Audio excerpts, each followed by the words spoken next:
Well, howdy there, Internet people. It's Bo again. So, today we are going to talk about China and Russia and Facebook, Meta,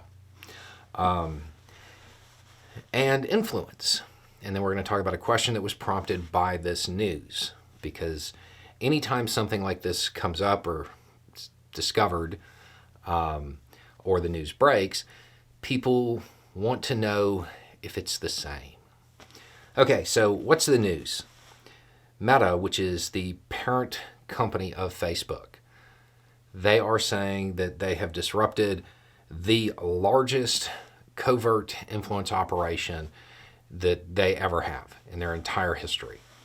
And it looks like one was Chinese and one was Russian. Now, they worked in two different ways, and we're just going to kind of go over both of them. The Chinese one seemed to be more sophisticated, and it basically had fake accounts spread over like 50 websites to include every major social media website from Facebook, Twitter, YouTube, Instagram, Reddit, TikTok, doesn't matter, all of them. Okay.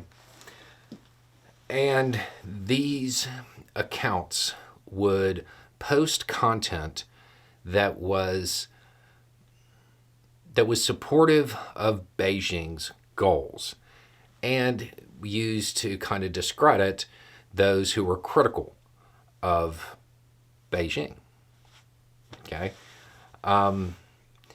This seemed a little bit more real than the Russian operation. So at the end of the day, it's a standard influence operation for social media. It's really that simple. The scale is unique, but not really surprising. And this was all over the place, covering a whole bunch of different aspects of Beijing's foreign policy. It was really just cheerleading for China, trying to get other people in other countries to be supportive of their goals, which is, that's what an influence operation is supposed to do. Okay, then the Russian one. So this was a little different, a little bit more crude in structure. So much so that those who looked into it were apparently questioning whether or not the people behind this were actually serious about what they were doing, or they were just trying to prove that they were making the posts so they could get paid. So the current belief is that this was definitely a contracted out operation. So they had fake websites, and they would mimic known websites like Fox News, the Washington Post, and then there were a couple of international websites. And they would put comments out linking to this stuff and things like that. And it was spread all over the place to include like the comment sections of, let's just say, websites people were probably not at to get foreign policy news. And it was pretty singular in focus. It looked like the entire goal was to undermine international support for Ukraine. That was it. Again, more singular, but still, it's an influence operation. It is what it is. So, the question, does the U.S. do stuff like this too? Not like this, but yes, the U.S. absolutely runs influence operations. Every major power in the world runs influence operations. Most moderate powers do, and some minor do. Everybody does this. The U.S., to my knowledge, hasn't done anything like this, but that's not saying that the U.S. wouldn't do it. It's saying that the U.S. has better means of doing stuff like this. It is more convincing. And they are, because of the perceived credibility of a lot of U.S. government officials, They don't have to create fake websites to mimic Fox News. They just get an official to, quote, leak it to them. We've been talking about this happening like in quite a few stories last week. So it appears more organic and it looks more real. It's not that the U.S. would object to doing this. They just don't need to. That they have more effective ways of getting their messaging out.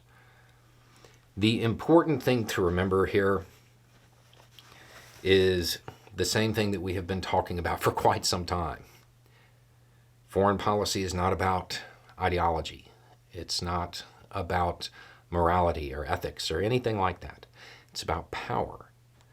It's about getting their position, the country's position, any country, and getting their viewpoint accepted so they can achieve power.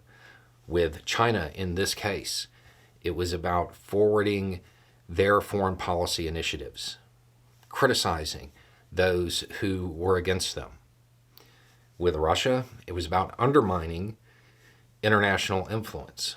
Why would they be doing that right now? Because as long as the international support for Ukraine keeps up, they can't win, which means they lose power even more so than they already have. So to answer the direct question, does the U.S. do this, which is how it was phrased? This? No. They're better at it.